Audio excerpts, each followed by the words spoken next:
Picture the Hannibal you were handed. In most paintings, he looks like a Roman senator who took a wrong turn. Straight nose, marble skin, clean beard, that European hero face, like he belongs on a coin next to Caesar, like he's just another character in Rome's story. Now here's the contrast that cracks the whole frame. Hannibal wasn't from Europe. Hannibal was from Carthage, North Africa, born on African soil, raised in an African superpower staring across the sea at Rome like, we can reach you. Rome's worst nightmare wasn't a Viking. It wasn't a Germanic warlord. It wasn't some pale barbarian from the cold. It was an African general with a plan. And the old way of keeping that truth hidden was simple. Control the picture, control the mind.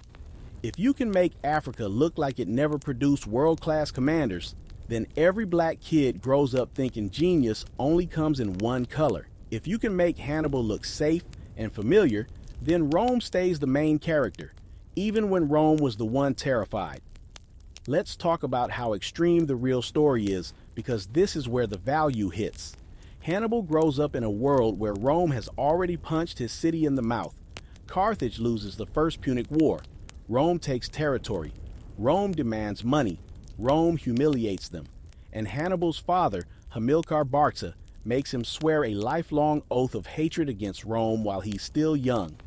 Not a cute, I'll get you back, a life mission. Now imagine what that means. Your whole identity is shaped by a promise. I will not let these people write the ending. And then Hannibal does the unthinkable. He doesn't wait for Rome to come to Africa.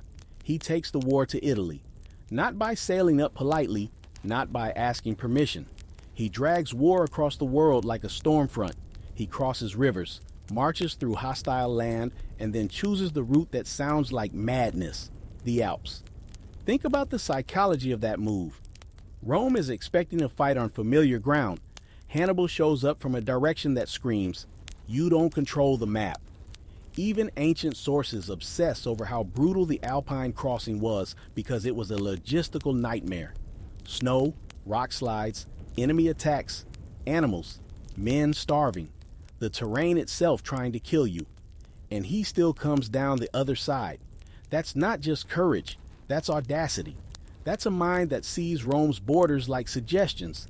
Then he starts doing what Rome hates most, winning. Not one battle, a pattern, a message. Trebia, Trasimene, Cannae. Rome loses tens of thousands in a single day at Cannae, the kind of loss that changes how a nation breathes. For years, Hannibal is loose in Italy like a living nightmare, an enemy commander Rome cannot catch, cannot corner, cannot break. Now ask yourself this, if an African general did that to the Roman Republic, the empire that Western civilization loves to treat like sacred scripture, why do so many visuals of Hannibal look like Rome's cousin? Why do the popular depictions keep sanding down the African part until he fits inside Europe's comfort zone? Because here comes the flip point. After the old world locked down the story through paintings, sculptures, and school books, the modern world started cracking it open with tools Rome never had to deal with. Mass literacy, global archives, digitization, and science that can test bones, inks, and origins without asking anyone's permission. And when you look at Carthage through modern research, you don't get a cartoon. You get a Mediterranean powerhouse rooted in North Africa, tied to Phoenician culture, and, here's the important part, cosmopolitan. Not one look, not one bloodline, a mix shaped by trade, intermarriage, and movement across coasts and islands. A 2025 Nature genetics study on Phoenician Punic sites found Punic populations in the central and western Mediterranean were genetically diverse, with surprisingly little direct Levantine ancestry in many places, pointing to cultural spread and local assimilation rather than a simple people copy-pasted from one homeland story. Translation: Carthage was African soil with a global network. Hannibal is African by ground truth, and Carthage isn't the white North Africa fantasy people try to flatten it into. The world was mixed, moving, and complex, exactly what propaganda hates because complexity makes erasure harder. So the great leveler is this: we don't need permission to question the portrait anymore. We can interrogate the pipeline that produced the portrait, And that pipeline is wild. Look at modern media. The 1959 film Hannibal cast Victor Mature, a white American actor, as Hannibal. Even when a later BBC dramatized documentary literally called Hannibal Rome's Worst Nightmare, the visual choices still orbit what audiences have been trained to accept. That's not me attacking actors. That's me exposing how deep the programming goes. If the default mental image of greatness is European, then even African greatness gets translated into a European face so the mainstream can swallow it without choking. Now here's the twist that's going to split the room. Some people are going to hear Hannibal was African and immediately try to turn it into a skin tone argument. Was he this shade or that shade? They'll demand a modern racial box for an ancient man, like you can time travel a census form. But the real question isn't, was he black enough for Twitter? The real question is, why does the world feel so desperate to detach him from Africa in the first place? Because if Rome's greatest fear came from Africa, then Africa was never the understudy. Africa was a rival superpower. And if they had to repaint Hannibal to keep that from sinking in, what else did they repaint? And what if the first place they left, the evidence isn't in a museum at all, but in Rome's own words about the kind of man Hannibal was? Because Rome did leave words, a lot of them. And the first thing you notice is this. Rome rarely talks about Hannibal like he's just another general. They talk about him like he's a problem in the bloodstream. Livy, writing from Rome's side, gives you a glimpse of the aura Hannibal carried even among his own men. He says when Hannibal arrived, veterans thought they saw his father Hamilcar given back to them, with the same piercing eyes and the same fire. That's not a casual compliment. That's a warning wrapped in admiration. And then Rome immediately tries to frame that fire as something ugly. This is the trick. When an enemy embarrasses you, you can't just call him skilled because that makes you look weak.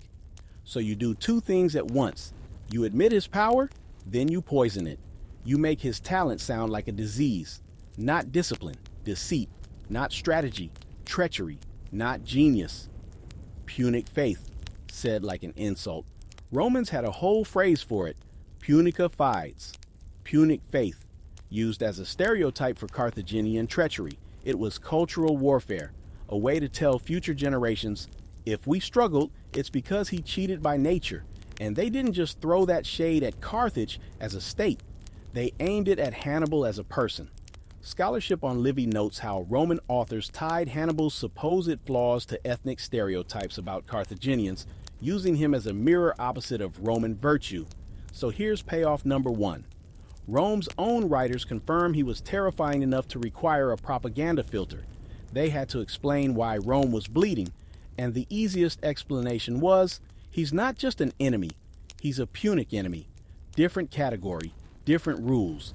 Now here's payoff number two, and it's the one people keep missing when they argue about what Hannibal looked like. Ancient authors don't give you a reliable, documentary-style physical description of Hannibal, not like, here's his skin tone, here's his features. In fact, one classical biography resource flat out says we're basically ignorant of Hannibal's physical appearance, apart from a few idealized portraits on contemporary coins. Read that again. Idealized coins, not a passport photo. So when modern art gives you Hannibal the Roman-looking genius, that's not because the ancient world described him that way. It's because the ancient world left a visual vacuum, and later centuries filled it with whatever served their story. And what story did later Europe want? A story where greatness looks familiar. Because here's what Rome couldn't deny. He beat them so badly, it shook the Republic. Cannae is the cleanest example. Ancient casualty reports vary, but the scale is consistently described as catastrophic. Livy's tradition puts Roman losses around 55,000, Polybius around 70,000. Numbers still cited in major reference works. Either way, that's a national trauma. That's your whole city hears wailing trauma. That's we don't know if Rome survives trauma. And it matters for one reason. You don't suffer that kind of humiliation and then tell the story neutrally. You rewrite it. So Rome's strategy was to turn Hannibal into a moral lesson. Not an African commander outsmarted us. Instead, beware the foreign trickster. Beware the Punic liar. Stay disciplined or you'll fall. That's why writers keep hammering character, cruelty, cunning, deception, because it lets Rome regain psychological control over a loss it couldn't erase from the scoreboard. Now watch how the erasure evolves across time, because this is the part that makes it click. Rome demonizes him. Later, Europe sanitizes him. Same goal, different method. Rome needed Hannibal to be monstrous so Romans could feel righteous even when they were afraid. Later European art and film needed Hannibal to be familiar, so Western audiences could admire his genius without admitting what it really meant, that an African power produced a commander who turned Rome into a panicking machine. So you get a strange double edit. First edit, he's dangerous because he's Punic. Second edit, he's brilliant, so let's paint him closer to us. That second edit shows up loud in modern casting. The 1959 film Hannibal cast Victor Mature, clearly a white American actor, as Hannibal. Again, this isn't about blaming one actor, it's about the reflex. The industry reaches for a safe face because the culture has been trained. Power looks European by default, and when the story refuses to cooperate, when the power is African, the culture doesn't always fight the facts. It just changes the picture. So here's the point, straight. Hannibal being African isn't a debate. He's from Carthage in North Africa. That's geography. The debate people get stuck in is, what kind of African did he look like? And that question is exactly where the trap is set, because it distracts you from the bigger crime, the long tradition of visually relocating him into Europe so Rome's worst fear can be mentally filed under Western greatness, which raises the next question. If we can't trust the portraits, and Rome's writers had an agenda, where do we go to find the most honest clues about who Hannibal's world actually was? Who fought for him? Who rode with him? And why Rome kept describing his army in a way that accidentally reveals the African reality they were trying to control? Rome couldn't stop talking about his army because it was the part that embarrassed them the most. They wanted you to believe Hannibal was one brilliant mind and a bunch of nameless bodies, like he was a solo act. Like the fear was just Hannibal the man. But Rome's nightmares weren't just about one commander. Rome was haunted by the machine behind him. The mix, the reach. The fact that an African power could pull forces from multiple worlds and weld them into one blade. Even the cleanest mainstream summaries will tell you what was in that blade. At Cannae, Hannibal's forces described as African, Gallic, and Celtiberian troops. African, not metaphorically. Not influence. Actual African troops in the core of the battle that cracked Rome open. And then there's the element Rome hated most, speed. Because Rome was built for heavy, disciplined, grinding warfare. A machine that wins by pushing and pushing until the other side breaks. Hannibal didn't let them do that. He made Rome chase shadows. He made them fight air. He turned their mass into a weakness. That's where the Numidians come in. Numidian cavalry, North African light cavalry, were used by Hannibal during the Punic Wars, and they were famous for mobility and harassment tactics, riding light, striking fast, and refusing the kind of stand here and die like a statue fight Rome preferred. Think about what that means for Rome psychologically. It's not just losing. It's losing while feeling like your enemy is playing a different sport. You train for wrestling. He shows up doing track and boxing at the same time. That's why Roman writers and Roman culture leaned on stereotypes instead of clean analysis.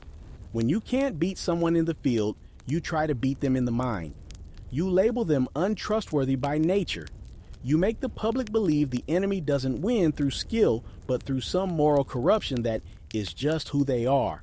That's the point of Punica Fides, Punic faith, a Roman derogatory expression that became shorthand for treachery, tied to a stereotype that Carthaginians were faithless. It's literally propaganda baked into language. So the record does something sneaky. On one hand, Rome admits the fear. This Carthaginian commander is destroying our armies. On the other hand, Rome tries to explain it away. Don't admire him too much. He's Punic, and Punic means slippery. But the battlefield doesn't care about your adjectives. The battlefield only cares about outcomes, and Hannibal's outcomes were surgical. Cannae is the clean, cold example. Polybius reports 70,000 Roman and allied infantry killed. Livy reports 4,500 foot and 2,700 horse slain, and major references still frame the loss range around those numbers. That's not Rome had a bad day. That's Rome's identity getting punched in the mouth in front of the whole Mediterranean. Now here's where the erasure starts getting practical. Because once you admit African troops were central to a battle like Cannae, you have to admit something bigger. Africa wasn't just a place Rome raided later. Africa was already producing elite military systems that could outthink and outmaneuver the Republic at its peak. And if that sinks in, the entire civilization flowed one direction, myth collapses. So what do later storytellers do? They shrink the African part to a vibe. They make Hannibal's elephants the headline because elephants feel like spectacle, not intellect. They make the Alps crossing the whole story because mountains feel like nature, not African organization. They turn his war into a travel documentary. But the truth is uglier for Rome and more powerful for Africa. The African element isn't a costume in Hannibal's story. It's structural. It's manpower, tactics, and alliance networks rooted in North Africa and extended outward.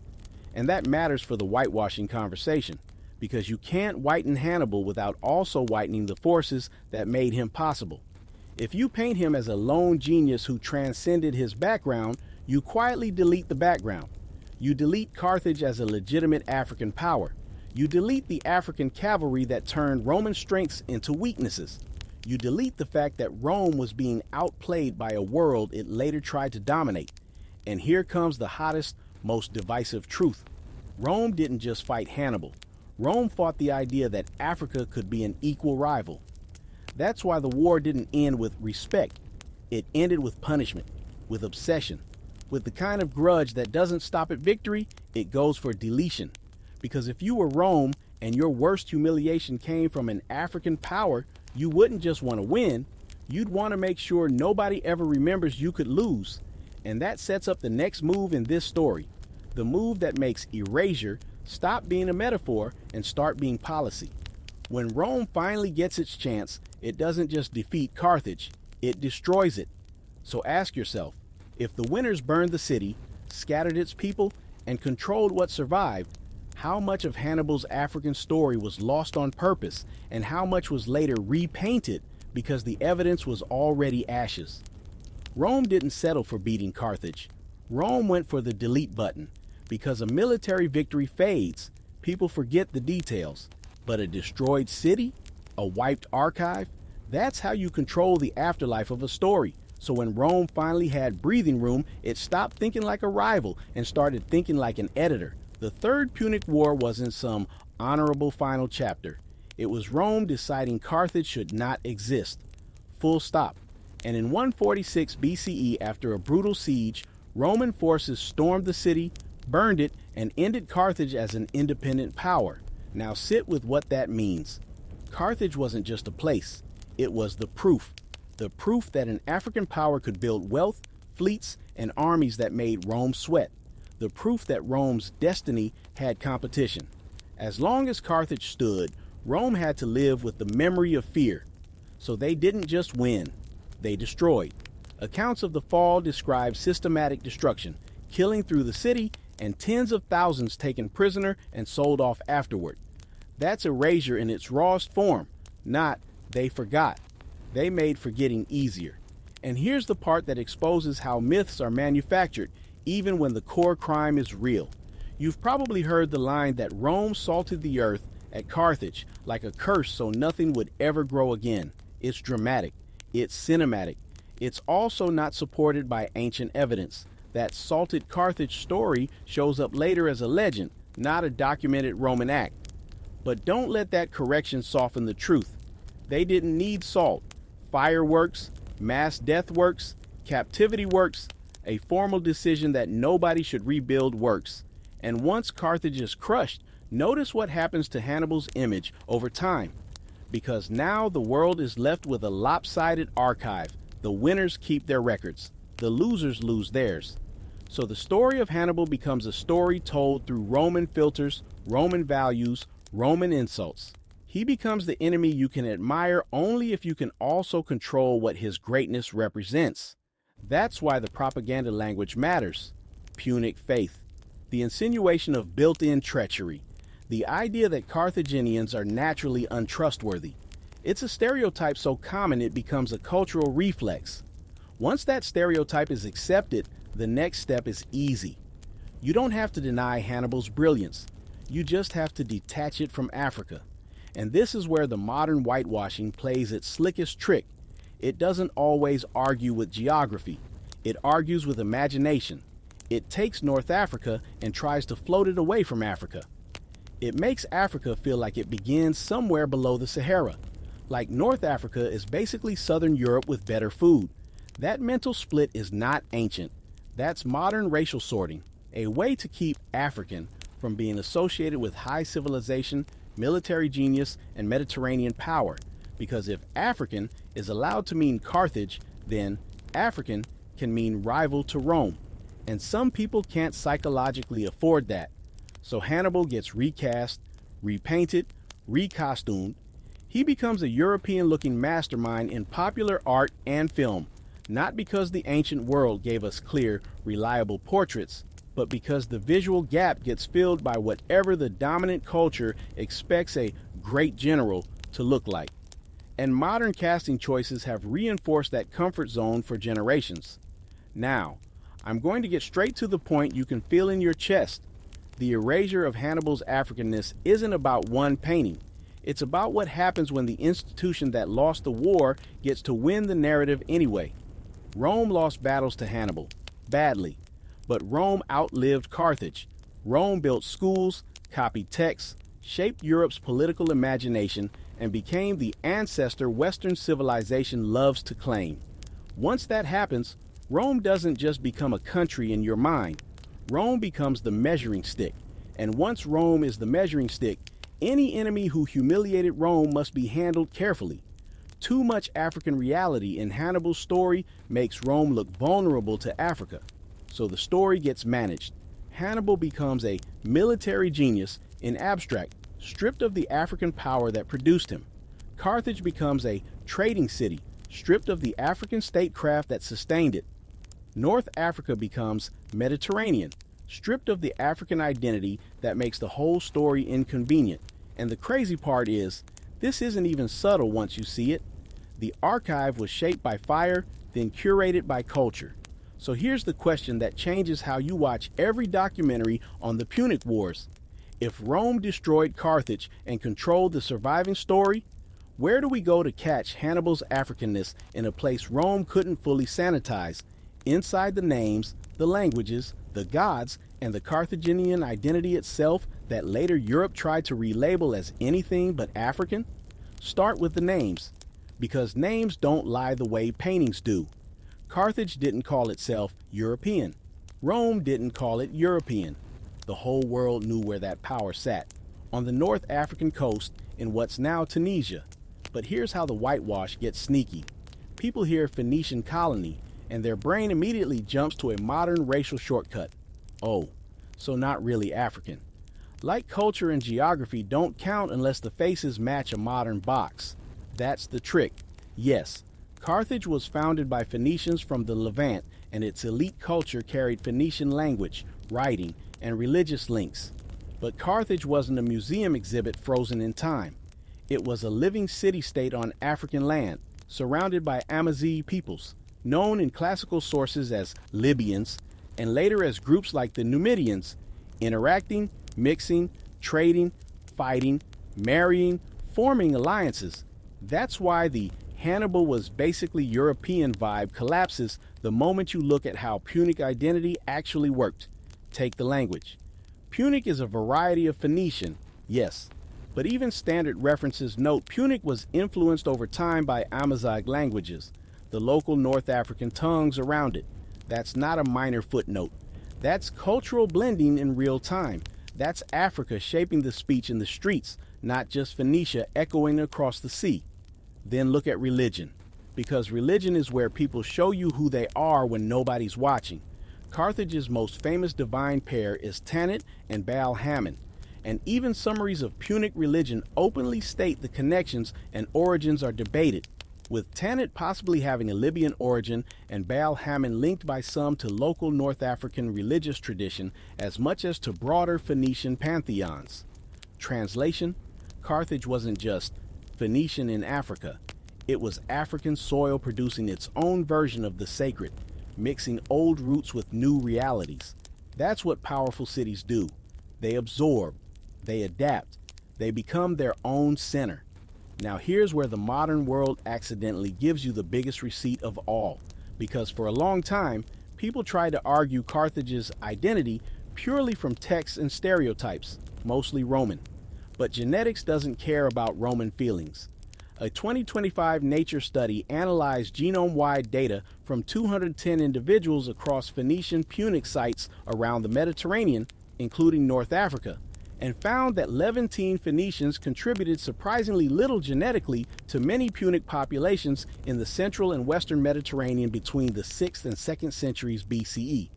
Instead, it points to a cosmopolitan mix, with a lot of local and regional ancestry and cultural spread through assimilation, not mass replacement. That's the point, clean and sharp. Punic culture spread like a powerful brand: language, scripts, gods, trade practices, while the people themselves were mixed and local in many places. Punic wasn't a single look, it was a civilization network anchored in North Africa. So when modern visuals lock Hannibal into one narrow European-looking template, it's not just inaccurate, it's lazy. It's flattening a real ancient world that was mobile, connected, and African-centered in geography and power. And this is where you feel Rome's fear all over again. Because Rome didn't just fear Hannibal's mind.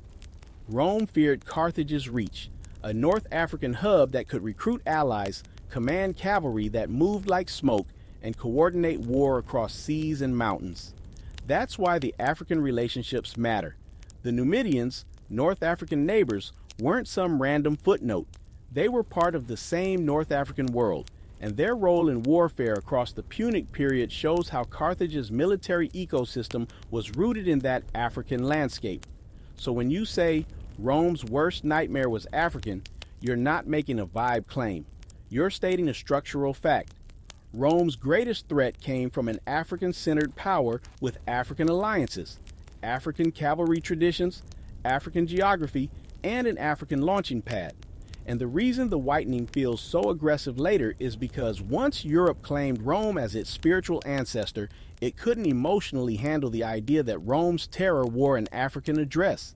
So they do what they always do. They split Africa in half in people's minds. They treat North Africa like it's not really Africa, because if it is, then Africa becomes too close to the foundations of the Western story, too close to Rome, too close to power, too close to genius. Now let's cut to the uncomfortable question that's about to make the comment section combust. If Carthage's African reality is baked into its language, its religion, its alliances, and even the genetic picture of the Punic world, why do so many modern depictions still feel compelled to rescue Hannibal from Africa? Unless the real goal was never accuracy, but ownership? Here's how they really whitened Hannibal. They didn't hold a meeting and vote on his skin tone. They built a whole machine where the default face of greatness is European, and anything that threatens that default gets edited until it fits, quietly, over centuries, through art, through casting, through fake science, through textbooks that don't even realize they're repeating an old program. Watch the timeline. In the ancient world, you don't get a clean, reliable portrait of Hannibal. Even classical biography references admit we're basically ignorant of what he physically looked like, beyond a few idealized images on coins that are not the same thing as a documentary likeness. That gap is important, because gaps are where myth breeds.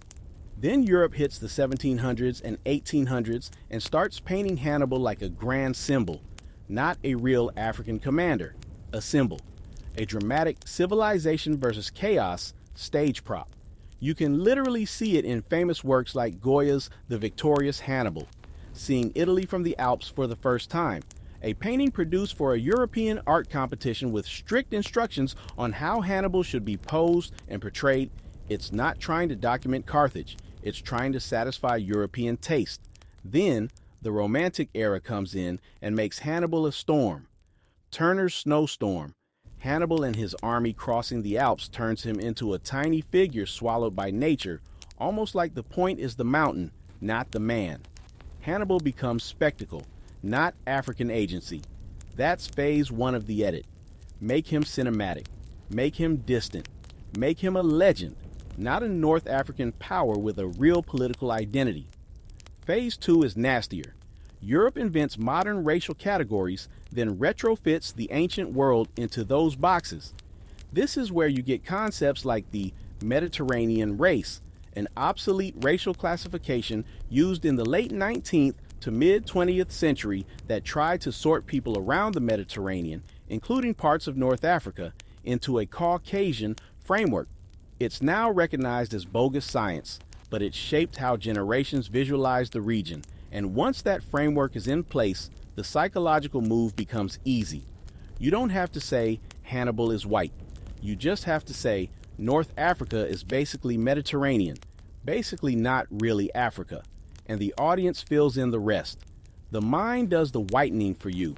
That's why the casting choices in modern media aren't random. They're the downstream effect of centuries of visual training. In the 1959 film Hannibal, the title role is played by Victor Mature. Again, not blaming one actor. I'm showing you the reflex. When a mainstream production wants a universal hero, it reaches for a white face because the industry was built in a world where whiteness equals broad audience identification. Now bring that back to Black America. This is why it matters. Because if you grow up black and every ancient genius looks European, you start believing brilliance is something you borrow, not something you inherit.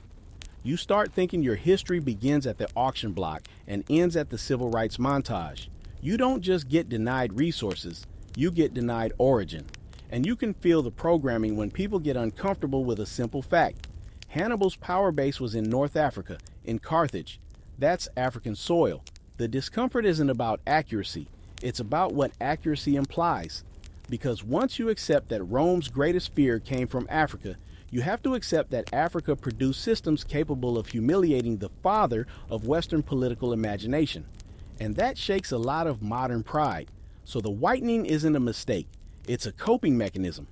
Rome couldn't cope with losing, so it invented moral stereotypes like punica fides to poison admiration. Later, Europe couldn't cope with African greatness at Rome's expense, so it built a visual tradition where Hannibal's Africanness gets blurred into Mediterranean, then blurred into familiar, then blurred into basically ours. But now we've got to get surgical, because this is where people try to escape into arguments. They'll say, okay, fine, Carthage is in Africa, but what did Hannibal actually look like? And that question sounds fair, until you realize it's been used like a trap door. Because if they can drag you into an endless argument about exact features, they never have to confront the real issue, the deliberate relocation of African power out of Africa in the popular imagination. So here's the pivot. We're going to take the question they used to derail the conversation. What did he look like? And flip it into something that actually exposes the whitewash. If the ancient record doesn't give us a clean portrait, why do modern depictions feel so confident? And what happens when we examine the few images we do have, coins, busts, and symbols, then compare them to the North African world Rome was actually fighting? Because the moment you do that, you'll see the real reason the picture got fixed later. And it wasn't about truth at all, was it? Because that, what did he look like? Question only exists the way it does because Rome made sure of it. Rome didn't just want Hannibal dead. Rome wanted Hannibal impossible. They wanted him to feel like a nightmare that never happened, like a fever dream the Republic survived through grit and destiny, not because an African general outplayed them so hard their grandsons would still be swallowing that humiliation. So here's the real move. It's not about guessing his exact cheekbones. It's about tracing what Rome did to his entire world after they couldn't beat him clean. Start with the foundation people avoid saying out loud. Hannibal is a Carthaginian general. Carthage is in North Africa in what is now Tunisia. That's not a vibe, that's geography. Now, once you accept that, the next question isn't, was he African? The question becomes, what kind of African world produced him? And that's where the whitewashing gets exposed, because the Punic world wasn't some tiny foreign outpost clinging to Europe. It was a North African power that dominated trade routes and built alliances across the region. Hannibal didn't appear out of nowhere like a comic book villain. He came out of a North African system with money, logistics, diplomacy, and war doctrine. And Rome was terrified of that because Rome's brand was moral superiority. We're disciplined, we're lawful, we're destined. Hannibal kicked that brand right in the teeth. So Rome did what empires do when they can't beat you in the field. They attacked the story. They built a stereotype and branded it into the culture, Punica fides. Punic faith, said like a sneer, a phrase that treats Carthaginians as naturally treacherous and untrustworthy. Not just Hannibal, all of them. That's propaganda you can repeat for generations until it feels like common sense. And do you see what that does psychologically? If Hannibal wins, you don't have to admit he's brilliant. You can say he's sneaky. If he negotiates, you don't have to admit he's strategic. You can say he's lying. If he outmaneuvers you, you don't have to admit you got outclassed. You can say he cheated. That's the first layer of erasure. Poison the admiration. Second layer is even colder. Rome learns from the loss, because Hannibal didn't just beat them once, he handed them a generational trauma at Cannae. Ancient sources don't even agree on the exact numbers, but the scale of the massacre is uncontested, and modern summaries still describe it as catastrophic. You want to know why Rome obsessed over Hannibal for centuries? Because Cannae taught them a lesson they never forgot. A North African commander could make the mighty Roman machine fold like laundry. So Rome didn't just want revenge on Hannibal, Rome wanted revenge on Carthage itself, and eventually they got it. The Third Punic War ends with Carthage destroyed, its population crushed, survivors taken as captives and sold. The city physically dismantled until even the idea of Carthage becomes rubble in the Western imagination. Now, pause on that. When you erase a city, you erase archives, you erase monuments, you erase family lines, you erase the ability for the defeated to tell their own story in their own words. And once Carthage is gone, guess who gets to narrate everything? Rome. That's why so much of what we know about Carthage comes through Roman eyes, Roman grudges, Roman moral framing. Even the stereotypes survive because the winners wrote the library catalog. And then, centuries later, Europe inherits Rome like a family heirloom. They inherit the Latin texts. They inherit the Roman worldview. They inherit the habit of making Africa the other. So when modern people picture Hannibal as basically Italian-looking, they're not making an innocent mistake. They're repeating the aftertaste of Roman victory. Here's a detail most folks don't know, and it flips the room quiet. Recent ancient DNA work on Phoenician and Punic sites across the Mediterranean suggests Punic communities were genetically diverse and that Levantine ancestry contributed little in many Western Punic settlements during certain periods. In plain terms, Carthage wasn't a simple foreign colony story. It was a mixed cosmopolitan Mediterranean and North African world. That matters because it kills the lazy escape hatch. People love to say, Carthage was Phoenician, so it's not really Africa. That's a modern coping line. The evidence points to something messier and more real, a North African society with deep local entanglement, intermarriage, and regional influence. Even discussions of Punic language note North African Berber influence and intermarriage traditions in ancient accounts. So, the Hannibal wasn't African move starts looking less like scholarship and more like discomfort, because the African part isn't a footnote. It's the setting, it's the soil, it's the network. And once you accept that, the story gets sharper, not safer, because now you have to confront the real twist. Rome didn't just fear Hannibal the man. Rome feared the kind of Africa that could produce Hannibal and export that intelligence straight into the heart of Italy. And if that Africa existed then, what else did Rome destroy that we've been calling missing ever since? Rome couldn't erase Hannibal clean because Rome couldn't stop using him. That's the part that exposes the whole game.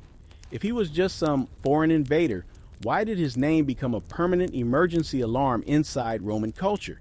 Why did his shadow hang around like smoke long after the fires went out? There's a reason a proverb survived: Hannibal at the gates. The phrase Hannibal ad portas became a shorthand for desperate crisis in Roman memory, not for 1 year, for generations. That means Hannibal didn't just beat Rome on a battlefield, he beat Rome inside its nervous system. He became the word you say when your heart rate spikes, and that's exactly what an empire does when it gets embarrassed. It turns the person who exposed its weakness into a monster story. Not because the monster story is true, but because the monster story is useful. You can rally citizens with fear. You can justify harsh laws with fear. You can smooth over political arguments with fear. Stop fighting each other. Don't you hear him at the gates?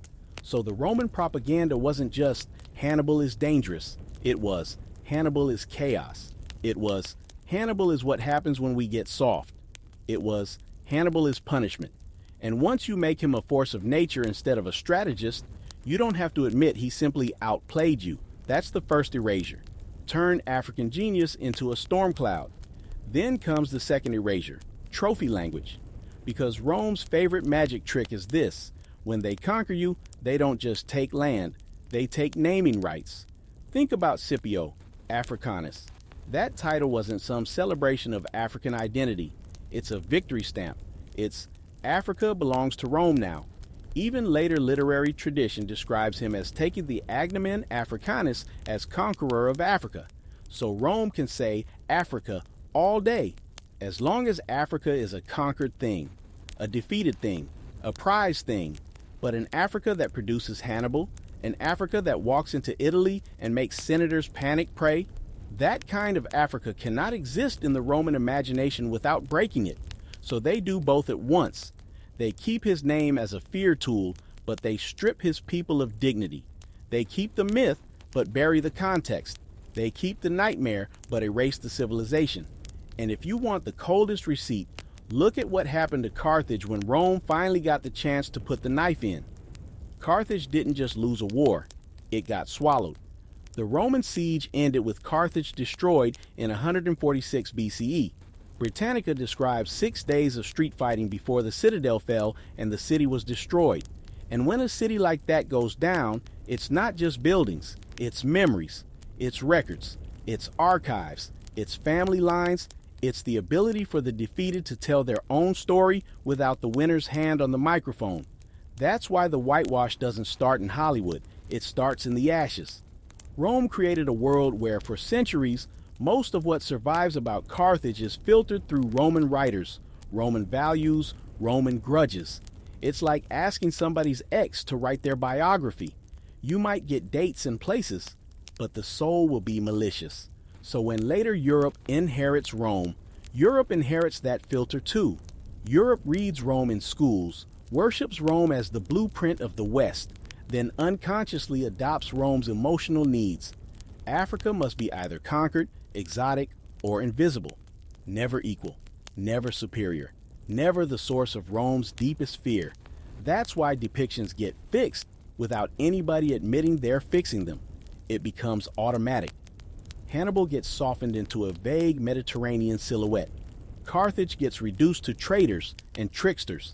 Rome gets to stay the main character. Africa stays the background music. But here's the payoff, because this is where the whole story flips from what did he look like to why do you need him to look like that? If the ancient world didn't preserve a clean portrait of Hannibal, modern artists and filmmakers had a choice. They could portray uncertainty, or they could portray confidence, and they chose confidence, not because they had better evidence, because they had a better agenda. So now we're going to do something that makes this whole debate impossible to hide behind. We're going to follow the Roman fear trail step by step and watch how Hannibal gets used as a cultural weapon, first by Rome to discipline its own people, then by Europe to claim Rome as its ancestor, then by modern media to cast Africa out of the genius category. And once you see that chain, the question changes. It's no longer was Hannibal African?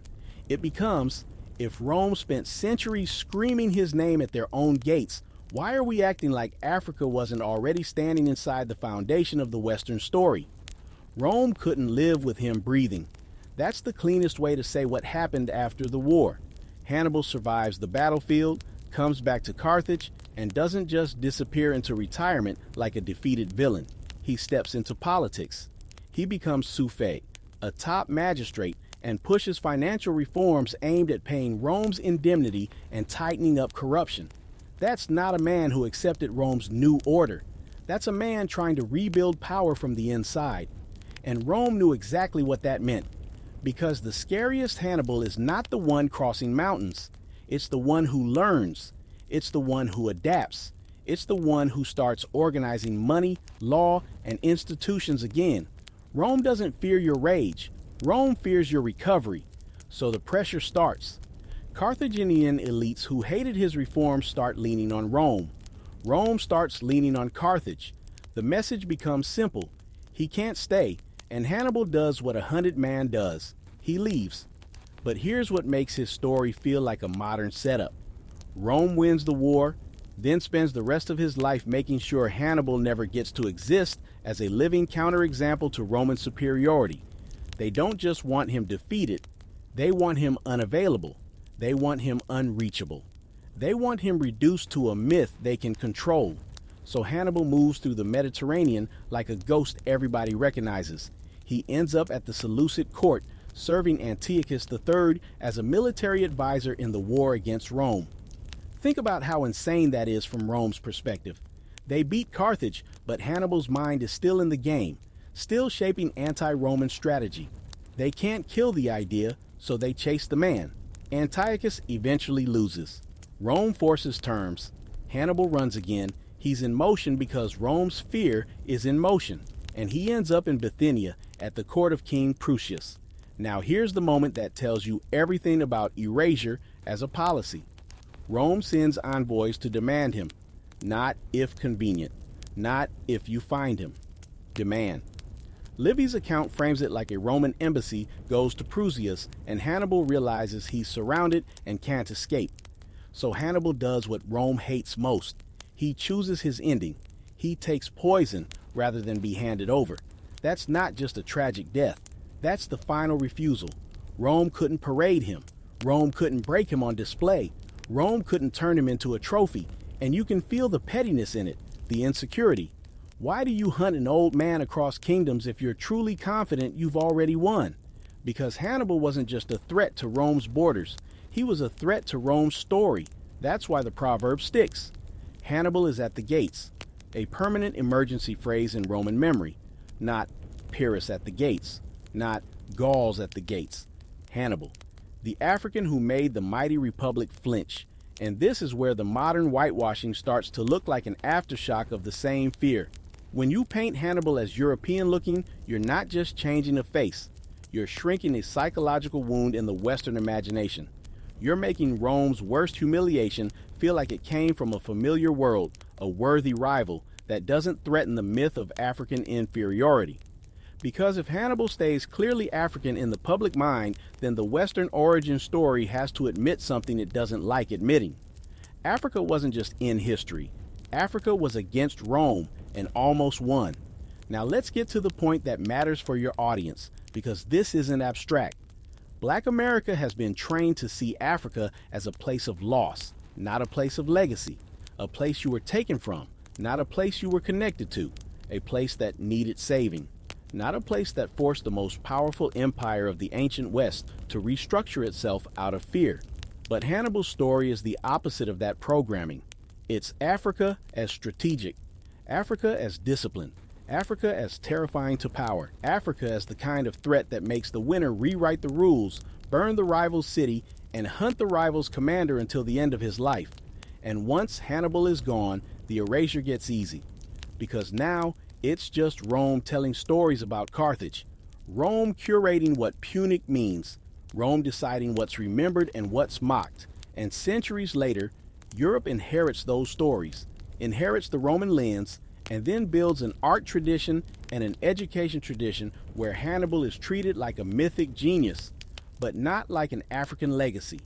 They keep the brilliance, they relocate the origin, which means the real question isn't whether Hannibal was African. The real question is, when a whole culture keeps redrawing an African man until he looks less African, What exactly are they trying to protect? Your understanding of history or their ownership of greatness? They didn't erase Hannibal with one brushstroke. They erased him with a pipeline. First, Rome leaves you a biased archive. Then Europe inherits Rome as the ancestor. Then modern media inherits Europe's defaults. And by the time Hannibal reaches your screen, he's already been processed into something safe. That's why the most revealing receipts aren't even in ancient texts at first. They're in the moments Europe decides Hannibal is no longer a North African commander with a real homeland and a real civilization behind him. He becomes a symbol, a prop, a vibe. Look at how European art treats him when it wants to sound deep. Goya paints the victorious Hannibal. Seeing Italy from the Alps for the first time in 1770-1771 for an Italian Academy competition. It's literally a theme assignment for European taste. Hannibal posed for European judges, framed through European drama. Then the Romantic era takes it further. Turner's Snowstorm, Hannibal and his army crossing the Alps, is exhibited in 1812. And the point isn't Carthage's African power base or Hannibal's political genius. The point is our nature swallowing him. Hannibal becomes a tiny figure inside a sublime storm. It's gorgeous, but it quietly turns African agency into background noise. You see the pattern? When the story feels too disruptive, when it starts implying Africa made Rome panic, they shift the focus. Mountains, elephants, weather, anything but the African reality that produced the terror. Then the 1800s and early 1900s bring the nastiest upgrade, science. Not real science, the kind of racial sorting that wears a lab coat so people don't notice its politics. One of the big tools in that era was the idea of a Mediterranean race, an obsolete classification that tried to group Southern Europeans, parts of West Asia, and North Africans under a Caucasian umbrella.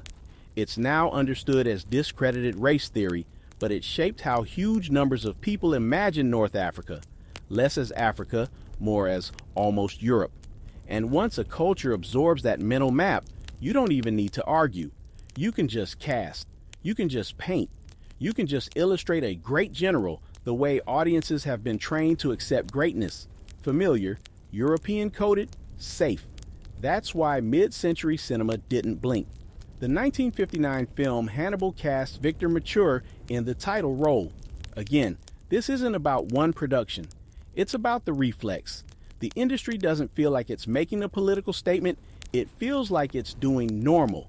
But normal is the result of decades of conditioning. And it lands on black viewers in a specific way. Because if every ancient genius looks like he could be your European uncle, you start believing brilliance has a passport you don't own. You start believing Africa can be strong only in pain, not strong in strategy. And that's not just misinformation. That's identity warfare. Now here's the part people don't like hearing. This isn't just inaccurate art, it's cultural property theft. Because Hannibal's real disruption isn't that he existed, it's that he forces the West to admit the West's origin story is not a clean solo performance. Rome's deepest fear came from a power rooted in North Africa. Carthage is on African land, and when you accept that, you're forced to accept something else. Africa wasn't waiting to be introduced to history. Africa was already in the ring with the most mythologized republic in Western memory. Africa was already shaping what the West became because Rome rebuilt itself out of fear of Hannibal. That fear outlived him. The phrase Hannibal ad portas, Hannibal is at the gates, survives as a Roman crisis alarm, tied in later tradition to Cicero's rhetorical use. That's not a footnote, that's psychological proof. So when modern visuals keep trying to relocate Hannibal out of Africa, it's not because the evidence demanded it. It's because the implication demanded it. They can tolerate Africa as a victim in the story. They can tolerate Africa as a supplier of labor, rhythm, raw materials, exoticism. But Africa as the producer of the man who made Rome flinch for centuries? That threatens too many myths at once. So the culture edits the picture until the threat feels manageable. And here's the coldest part. Hannibal's ending even gets turned into a Roman victory story. Because Rome hunts him across courts, pressures kings, corners him, and he takes poison rather than be handed over. an ending preserved in the tradition that Roman envoys demanded his surrender from King Prusias, and Hannibal refused to become a trophy. Even in death, Rome wants control. Even in death, Rome wants the final image. See, we contained him. But there's a detail hiding in that tradition that almost feels like the universe mocking Rome. Cassius Dio preserves an oracle line about a Libysan clod hiding Hannibal, wordplay that ties his burial near Libysa and echoes Libyan, pulling him right back toward Africa in the language itself. It's like history whispering, you can chase the man, but you can't chase the origin. So here's where we bring the power back right now, without getting lost in academic games. Reclaiming Hannibal isn't about forcing one exact face onto him with modern certainty the ancient world didn't give us. It's about refusing the default relocation of African greatness. It's about saying Carthage is African geography, African alliances, African networks, African stakes, and Rome treated it like an existential threat for a reason. And if that's true, then the real robbery isn't just in museums and movies. The robbery is in the mind. So let me ask you something that decides how this whole documentary ends.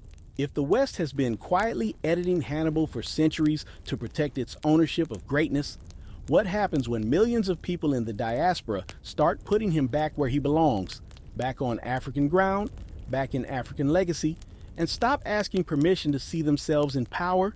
Now listen, if reclaiming Hannibal is the spark, Rome's response is the blueprint for how power reacts when the wrong people remember who they are. Because Rome didn't just fear Hannibal while he was alive. Rome kept using him after he was gone. They turned his name into an alarm system. Hannibal at the gates. That phrase becomes a Roman shout for crisis, something you say when danger feels immediate and humiliating. It shows up in the tradition around Roman writers like Livy, and later references connect the phrase to Cicero too. That's not trivia. That's psychology. If a society carries your name as its panic button, you didn't just threaten their land. You threatened their self-image, and that's why the smear campaign mattered. Rome had to explain why its destined republic bled, so it built a moral shortcut. Punica fides, Punic faith, used as a derogatory expression for Carthaginian treachery, basically saying, you can't trust them. It's not analysis, it's branding. Now zoom out and catch the trick. Rome gives itself dignity and gives Carthage suspicion. Rome gets to be lawful even when it's brutal. Carthage gets to be faithless even when it's brilliant. That's how you steal the meaning of a rival's success without denying the scoreboard. Then Rome takes it further, naming rights. Rome loves attaching Africa to itself only as a trophy. That's why the title Africanus becomes part of Scipio's identity after victory. The message is subtle but loud. Africa is something Rome defeats, then wears. So the West inherits a mental map where Africa equals conquered. But Hannibal is Africa as conqueror, Africa as fear, Africa as genius. That contradiction is what later eras try to smooth out. And now here's the part that hits hardest. Rome didn't just try to control Hannibal's image. Rome tried to remove his ability to exist as a living counterexample. After the war, Hannibal returns to Carthage, becomes suffect, and pushes reforms that threatened the local oligarchy and made Rome nervous. Britannica summarizes that he challenged the ruling faction and made administrative changes, which helped trigger the pressure that drove him into exile. So Rome squeezes him again. He flees, moves through the Greek world, ends up under Antiochus III, then later in Bithynia with King Prusias.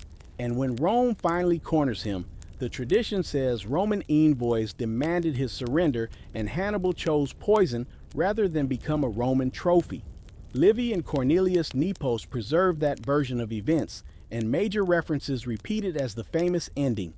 That ending is the last act of control. Rome wanted his body. Hannibal refused to be displayed. But even in that ending, there's a strange little truth that won't sit still. Cassius Dio preserves the oracle line about a Libysan clod hiding Hannibal. Wordplay that keeps pulling his story back toward Libyan, back toward North Africa, back toward the identity later centuries keep trying to blur. You see the pattern now. When the enemy humiliates you militarily, you demonize their character.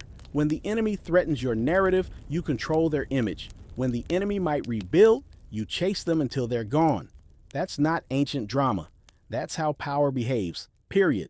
And that brings us right to the modern punchline. Because this is why Hannibal was African isn't just a history debate, it's a mirror. It exposes the exact mechanism used on black people over and over. Take the achievement, poison the source, then tell the story like greatness arrived from somewhere else. So here's the question that decides the final turn of this documentary.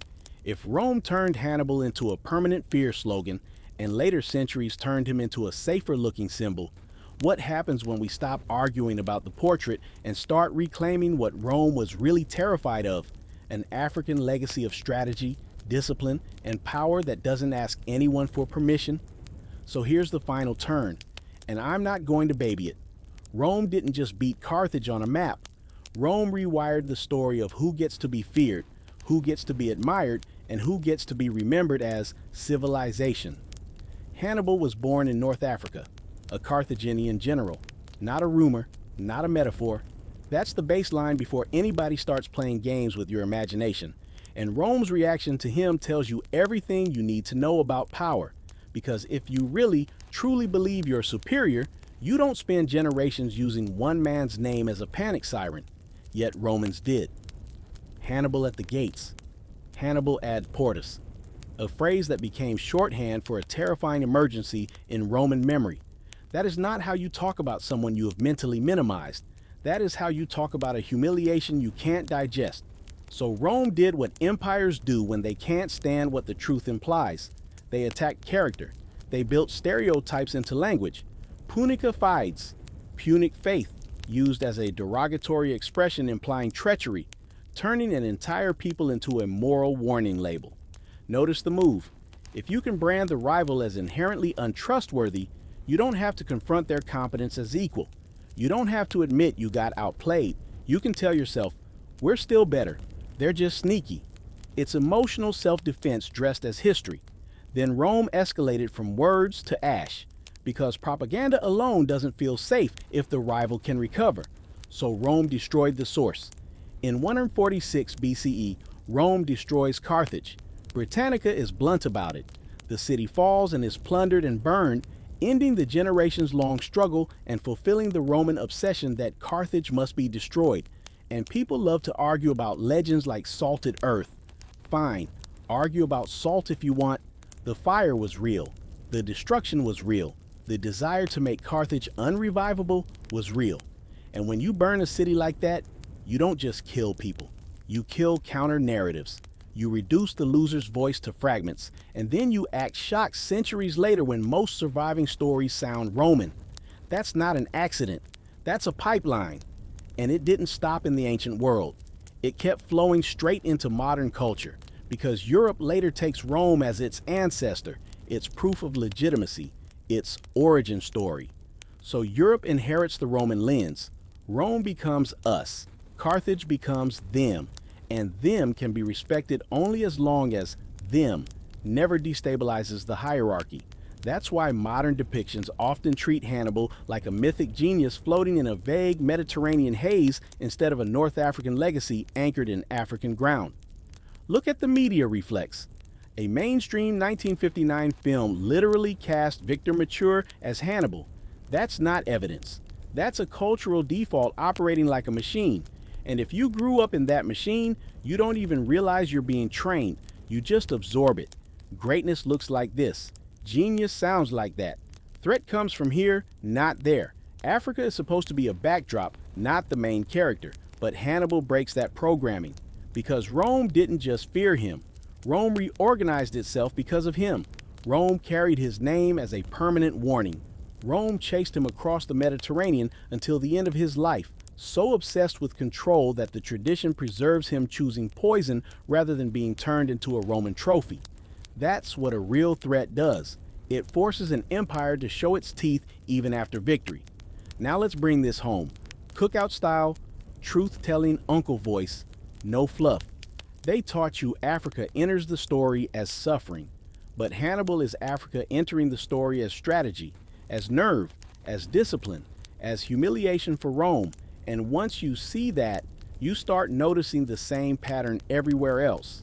The same pattern that turns African origins into mystery, African achievements into influence, African victories into coincidence, and African genius into something that must be explained away or visually relocated. That's why Reclaiming Hannibal isn't about begging historians to like you. It's about refusing the mental theft. It's about telling your own mind, I recognize the trick. The trick where the winner writes the archive, then the descendants of the winner act like the archive is neutral. The trick where greatness gets repackaged and you're told to be grateful for crumbs of representation while whole legacies get edited out. So here's the final empowerment: simple, sharp, usable. If you want to see the world clearly, stop starting your story at the moment somebody changed you. Start it at the moment somebody feared you. Start it at the moment Rome, kept screaming a North African name at its own gates. And then ask yourself, with your full chest, ready to argue in the comments if you have to, if Hannibal was truly small or not really African, why did the most mythologized power in Western memory treat him like an existential terror? And why are so many people still trying to repaint that terror into something safer today?